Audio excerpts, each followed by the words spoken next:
Welcome to another video. आज इस video में हम बात करने वाले हैं निफ्टी की एनालिसिस के बारे में। मार्केट सिलेक्शन पे कैसा रिएक्ट कर सकते हैं, क्या पॉसिबिलिटी दिख रही है, क्या आने वाले फ्यूचर में हम एक्सपेक्ट कर सकते हैं, कौन से शेयर्स में हम इलेक्शन से पहले इन्वेस्ट कर सकते हैं जो आने वाले टाइम में हमें अच्छे रिटर्न्स दे सकें। उस टाइप का एक छोटा मोटा ओवरव्यू हम डिस्कस करेंगे। जैसे इलेक्शन रिजल्ट्स नेक्स्ट ट्यूसडे के लिए स्केड्यूल्ड है, उस पर भारी वॉलेटिलिटी होने की उम्मीद है और हर किसी का अपना पॉइंट ऑफ व्यू है। किसी की बीजेपी इतनी सीट जीतेगी, कोई बोल रहा है सीटें कम हो जाएंगी, किसी की एक्सपेक्टेशन है कुछ है। बट जो मार्केट्स हैं वो फंडामेंटल और टेक्निकल बेसिस पे चलता है। थर्ड, सेंटिमेंट उसका जो बेसिस है वो भी बहुत मैटर करता है, बट लॉन्ग रन में फंडामेंटल्स पे ही मार्केट ड्राइव करेगा। शॉर्ट टर्म में जरूर हम टेक्निकल लेवल पे फॉल या रैली एक्सपेक्ट कर सकते हैं। तो उस सेंस में अगर हम देखें निफ्टी के चार्ट को, अगर हम 4 आवर के टाइम फ्रेम पे देखें तो यहाँ से रेजिस्टेंस जो अपर ट्रेंड लाइन है वहां से रेजिस्टेंस बना के ठीक ठाक फॉल हुआ है आज। ये जो फॉल है इसका फर्स्ट सपोर्ट तो 800 के आसपास आना चाहिए, जो कि पहले इनका हाई भी था। ठीक है, और उसके बाद अगर वहां पर भी मार्केट नहीं रुकता है तो वो दोबारा 22,600 के लेवल पे जा सकता है। तो यहाँ पे कोई स्पेकुलेशन नहीं है, कोई मतलब एक्सपेक्टेशन नहीं है कि बीजेपी की सीट्स कम होंगी ज्यादा होंगी, इस वजह से मार्केट गिरेगा। मार्केट जब नीचे था तो वहां पे टेक्निकल सपोर्ट था, वहां से भागा है। 8-10 दिनों में इसने बहुत अच्छी रैली दी है। मार्केट में शॉर्ट कवरिंग का बहुत अच्छा मोमेंटम था। एफआईआईज ने 22,000 के लेवल से नीचे शॉर्ट्स बनाए थे बहुत हैवी पोजीशन पे, और जब हमने ऑल टाइम हाईज हिट किया उससे पहले इन्होंने शॉर्ट कवरिंग की एक अच्छी रैली देखी है। तभी हमने एक नया हाई बनाया, 23,100 के लेवल को भी तोड़ा, अपर ट्रेंड लाइन को वीक बनाई, वहां से रिजेक्शन लेके हम नीचे आ रहे हैं। नीचे आने के लिए अच्छा खासा, भी कोई इमीडिएट सपोर्ट नहीं है, बट 100 पॉइंट के नीचे हमें सपोर्ट मिलेगा जो कि इसका प्रीवियस ऑल टाइम हाई था। वहां पे जाके इसको रुकना चाहिए। कल मंथली एक्सपायरी भी है, तो उसके बाद पोजीशंस चेंज होंगी। इलेक्शन स्पेकुलेशन के लिए पोजीशंस बनाई जाएंगी, 3 दिन बाद फिर इलेक्शन है, उस हिसाब से चीजें होंगी। तो अभी तो फिलहाल मार्केट ये सजेस्ट कर रहा है कि 22,800 22,600 ये सपोर्ट है। यहाँ पे आके मार्केट को रिवर्सल मिल सकता है। इलेक्शन के दिन ये जरूर हो सकता है कि हम फर्स्ट हाफ में वॉलेटिलिटी दिखा के नीचे गिरे और फिर वहां से जो नंबर्स क्लैरिटी आएगी, जो कि 12-1 बजे तक आपको क्लैरिटी मिल जाती है किसकी कितनी सीटें हैं, मोटा मोटी हमें आइडिया पड़ जाता है। उसके बाद फिर दोबारा से हम एक रैली रिज्यूम कर सकते हैं। तो इसमें कोई ऐसा रॉकेट साइंस नहीं है, वही हमारा जो ट्रेंड लाइन चल रहा है उसी को फॉलो कर रहे हैं, उसी के इर्द गिर्द ये चल रहा है। एक अपर मतलब चैनल में ट्रेड कर रहा है।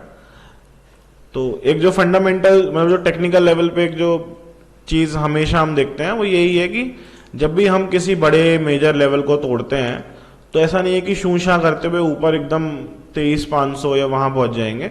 एक बार मार्केट में प्रॉफिट बुकिंग आती है, दोबारा से वो उस लेवल को टेस्ट करता है, यहाँ पे सपोर्ट बनाएगा। हो सकता है कुछ डराने के लिए मार्केट यहाँ तक भी चला जाए, यहाँ सपोर्ट बनाए और फिर स्पेकुलेशन हो और इलेक्शन के रिजल्ट पे हम यहीं पे आसपास ट्रेड कर रहे हो, 2-3 दिन साइडवेज मार्केट में रहे और यहीं पे ट्रेड कर रहे हो। और इलेक्शन से पहले या मंडे को जो ट्यूसडे को रिजल्ट है तो यहाँ से बाउंस दिखे, ये सब पॉसिबिलिटी है। तो टेक्निकल सपोर्ट के बिना कुछ भी स्पेकुलेटिव बेसिस पे मार्केट मोमेंटम नहीं दिखाएगा, क्योंकि सारे कंपनीज के रिजल्ट्स आ चुके हैं। काफी पीएसयूज के रिजल्ट बहुत अच्छे हैं। कुछ कंपनीज हैं, जैसे कुछ पीएसयूज हैं जो नहीं चली हैं अभी तक, जिनके रिजल्ट्स काफी अच्छे हैं।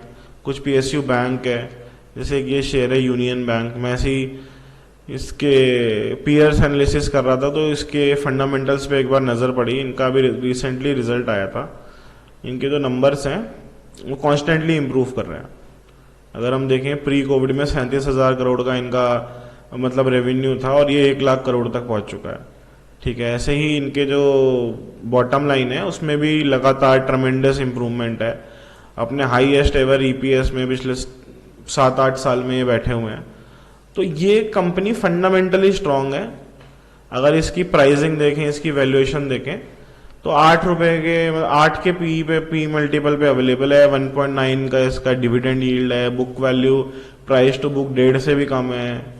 ठीक है, आरओई अच्छा है। कंपनी पीएसयू है, गवर्नमेंट का बिजनेस को ये मतलब सपोर्ट करती है, तो काफ़ी पॉसिबिलिटी है अगर जो गवर्नमेंट है वो स्ट्रांग रहती है तो आने वाले समय में, क्योंकि इनके मतलब फंडामेंटल्स इंप्रूव हुए हैं। पहले चीज़ें अच्छी नहीं थी, ये लोग लॉस कर रहे थे, काफ़ी चीज़ें खराब चल रही थी, बट अभी पिछले 3 से 4 साल में लगातार इनके रेवेन्यूज प्रॉफिट्स 46% का 5 ईयर्स में CAGR है। ये कोई बाय सेल रिकमेंडेशन नहीं है, बट जब भी आपको कोई मतलब एक इन्वेस्टमेंट करने के लिए सोचते हो तो पहले फंडामेंटली हमें उस शेयर को समझना पड़ेगा कि फंडामेंटल किस सेंस में है। अभी टेक्निकल लेवल पे कोई ऐसी एंट्री नहीं बनती है। अगर हम देखें तो एक अच्छा खासा रैली दिखा चुकी है इस शेयर में, अच्छी खासी रैली हमें दिख भी चुकी है। आने वाले टाइम में हो सकता है थोड़ा बहुत करेक्शन आए और अट्रैक्टिव वैल्यूएशंस पे हमें मिल जाए, 120-130 रुपए की रेंज में और अट्रैक्टिव हो जाएगा। तो इसी टाइप के मतलब शेयर आपको ढूंढने हैं, इस टाइप के शेयर्स में पैसा लगाओ। अब टेक्निकली तो जो ऑल टाइम हाई को ब्रेक करके जाएगा वो भी एक मतलब बाइंग हो सकती है, क्योंकि वो टेक्निकली आपको एंट्री दे रहा है, और ऑल टाइम हाई पे वही शेयर जाएगा जिसके फंडामेंटल्स भी स्ट्रांग या सब कुछ सही होगा तभी। ऐसे ही bank of Baroda similar structure, सब कुछ सिमिलर, 7 के पी मल्टीपल पे अवेलेबल है, प्राइस टू बुक यहाँ पर भी मतलब 1.25 से भी कम का है। ठीक है, इनके भी जो रिजल्ट्स आए बहुत बेहतरीन है, लगातार इनके भी रेवेन्यूज बढ़ रहे हैं, 52,000 से 118,000 करोड़ के रेवेन्यू हो गए। बॉटम लाइन में बहुत अच्छी इंप्रूवमेंट है, अपने हाईएस्ट एवर EPS पे बैठे हैं। ठीक है, इसमें जितनी भी कंपनीज है इसमें 15% से ज़्यादा शेयर होल्डिंग नहीं है इनकी पब्लिक की, तो इसमें एक अच्छा मोमेंटम आने की, फ्री फ्लोट जो है वो कम है, इसमें अच्छा मोमेंटम आने की पॉसिबिलिटी है। पीयर कंपैरिजन भी अगर आप करोगे तो पीयर में भी सबसे लोएस्ट ये 7 के मल्टीपल पे बैठे हैं, प्राइस टू बुक 1.30 का है, पूरे सेक्टर में लगभग सबसे सस्ता 1.66 इनका एवरेज है जो भी लिस्टेड कंपनीज है। तो इस टाइप के शेयर जो अंडर वैल्यूड हैं या जो मौका दे रहे हैं, इसमें अगर और करेक्शन आती है, वॉलेटिलिटी आती है, यही अगर 200 रुपए के आसपास, ये 240 260 के आसपास का प्राइस है, यही अगर आपको 240 230 ऐसे लेवल पे मिल जाए तो कितने अट्रैक्टिव वैल्यूएशन पे मिल जाएगा।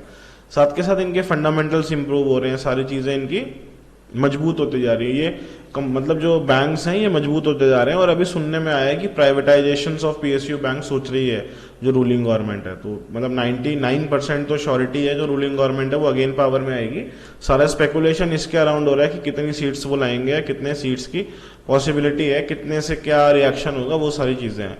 तो प्राइवेटाइजेशन अगर इन बैंक्स का होगा और ये इतने अच्छे EPS पे इतने अच्छे प्रॉफिट जनरेट कर रहे हैं, वैल्यूएशंस फिर भी अट्रैक्टिव है, 7 के PE पे है, तो बहुत दिनों तक तो नहीं रह पाएंगे। आने वाले टाइम में जरूर इसमें FIIs DIIs अपना स्टेक इंक्रीज करेंगे, यहाँ से बहुत भयंकर रिटर्न्स दे सकते हैं, बहुत कंपनियों ने दिए भी हैं। ऐसे ही एक और सिमिलर शेयर है कैनरा बैंक, ये भी एकदम सिमिलर है। तीनों share union bank, bank of Baroda, Canara bank, ये तीनों मतलब एक अच्छे रिजल्ट्स के साथ, अच्छे फंडामेंटल्स के साथ अवेलेबल हैं। सारी जो इनके मतलब ये कह सकते हैं कि जितने भी ब्लूज थे वो सब खत्म होते जा रहे हैं। यहाँ पर भी आप देखो तो 50,000 करोड़ के आसपास का मार्केट था 5 साल पहले, आज डबल हो चुका है।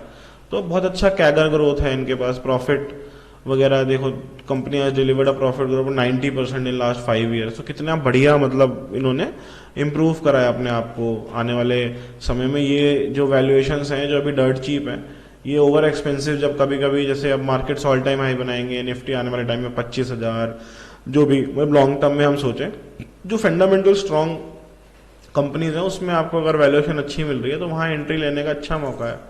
ठीक है, ऐसी SAIL Steel Authority of India, price to book again 1.5 से भी कम का है। ये एक मिड कैप कंपनी है, 67,000 करोड़ का मार्केट कैपिटलाइजेशन, अगेन एक PSU है।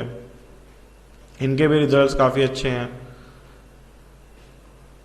इनका भी सिमिलर स्ट्रक्चर है। 60,000 करोड़ के आसपास का बिजनेस करते थे 20 में, आज 5 साल बाद ये 1 लाख से ऊपर हो गया, तो काफ़ी अच्छी ग्रोथ है। प्रॉफिट में भी अगर आप देखो तो लगातार अपना प्रॉफिट्स इन्होंने इंक्रीज ही करा है। ये बीच में जो ये प्रॉफिट्स दिख रहे हैं इसमें अदर इनकम और जो इनके मार्जिन्स थे वो कोविड के बाद एक्सटेंसिवली मतलब इम्प्रूव हो गए थे, बट नॉर्मलाइजेशन वो 10% की ही रहती है जो थ्रू आउट आप देख सकते हो।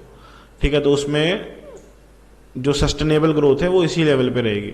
तो इस टाइप की जो फंडामेंटली स्ट्रॉन्ग कंपनीज है जो एक ठीक ठाक वैल्यूएशंस पे अवेलेबल हैं, अभी 18 का PE कमांड करते हैं, और 20 का पी इनके पूरे सेक्टर में है, तो ये ठीक ठाक जगह पे प्लेस्ड है। 1.17 का इनका प्रॉफिट टू बुक का मतलब प्राइस टू बुक का रेशियो है, और 2.86 का इनका सेक्टर का है। तो इतने अच्छे वैल्यूएशंस पे इतनी बढ़िया कंपनीज जो लगातार मतलब एक हेल्दी डिविडेंड भी पे आउट कर रही है, एक लगातार अच्छे खासे अब मतलब प्रॉफिट्स इंप्रूवमेंट, रेवेन्यू इंप्रूवमेंट, सारी चीज़ें बढ़िया है। मतलब इसकी टेक्निकल एनालिसिस या कुछ ऐसा एनालिसिस नहीं, इस टाइप के शेयर आपको ढूंढने हैं जो इस टाइप के लेवल पे अवेलेबल हो।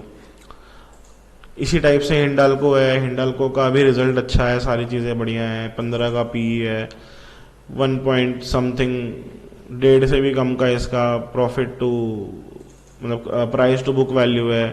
15 का पी है, 21 का इनके सेक्टर का है, अगेन फेयरली वैल्यूएड, काफ़ी अच्छी खासी इसमें भी अपसाइड अवेलेबल है। ठीक है, अपने ऑल टाइम हाई रेवेन्यूज़ पे है, 2.25 लाख के आसपास।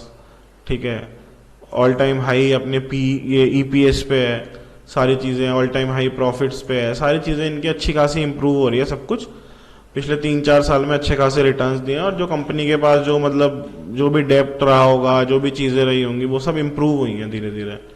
ठीक है, इसमें भी आगे आने वाले 2 से 3 साल 5 साल अगर के लिए आप इन्वेस्ट करते हो, 5 साल के लिए तो आप गवर्नमेंट में ट्रस्ट कर ही रहे हो, तो ये सारी कंपनीज बहुत अच्छा कर सकती हैं। ऐसी पीएफसी है, आरईसी है, तो इसी टाइप की कंपनीज मतलब मेरे को ये लगता है कि अगर आप लॉन्ग टर्म के लिए इन्वेस्ट करने की सोच रहे हो तो उस टाइप की कंपनी में इन्वेस्ट करिए जिसकी वैल्यूएशंस जो है वो मतलब अट्रैक्टिव हो या फेयरली वैल्यूएड हो। कोई बहुत ज़्यादा ओवर वैल्यूड शेयर 100 के पी पे 16 टाइम्स बुक वैल्यू के, और मतलब एटलीस्ट जो उसके सेक्टर एनालिसिस अगर आप करोगे, जैसे यहाँ पे 26 के पी पे इनके सेक्टर में बाकी सारी कंपनियां हैं, और ये 8 के पी पे ट्रेड कर रहे हैं, आरईसी 10 के पी पे ट्रेड कर रहे हैं। ठीक है, और इनके 1.69 का इनका पी प्राइस टू बुक है, और 2.5 का लगभग इनके सेक्टर का है। तो यहाँ से ये चीज़ें भी अगर पिकअप होंगी, ये भी बढ़ेंगी। जैसे अब आईआरएफसी है, 36 का पी है, 4.79 का इनका वो है। आईआरएफसी भी मतलब एक टाइम पे कह सकते हैं एक साइडवेज मोमेंटम में था, कुछ ऐसा खास चीज़ें चेंज नहीं हो रही थी, और एकदम से ऐसा मोमेंटम पकड़ा कि 20 रुपये का शेयर अभी 200 रुपये तक पहुंच गया।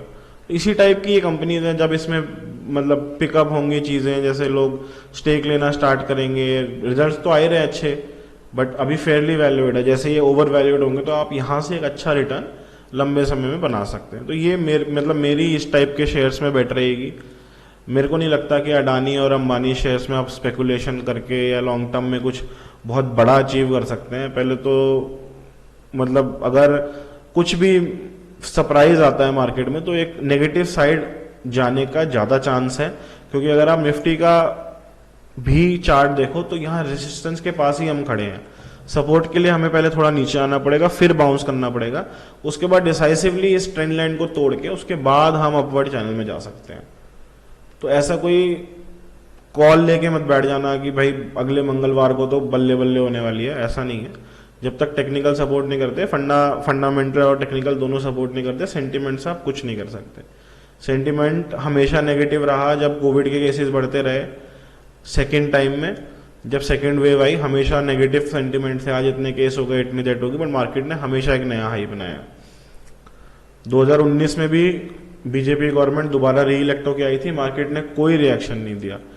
तो मोस्ट प्रॉब्ली ऐसा ही कुछ होगा। हाँ, ये हो सकता है जो स्पेकुलेशन हम कर रहे हैं उससे पिछली बार से अगर रिजल्ट खराब हुए या मतलब कम सीट्स हुई उनकी, या जस्ट मेजोरिटी में वो आए, तो वहां पे क्या है कि इनसिक्योरिटी हो सकती है, इनडिसाइसिवनेस हो सकती है, वहां पे मार्केट नेगेटिवली ही रिएक्ट कर सकता है, क्योंकि पॉजिटिव रिएक्ट करने की सारी चीजें हम फैक्टर्ड इन कर चुके हैं।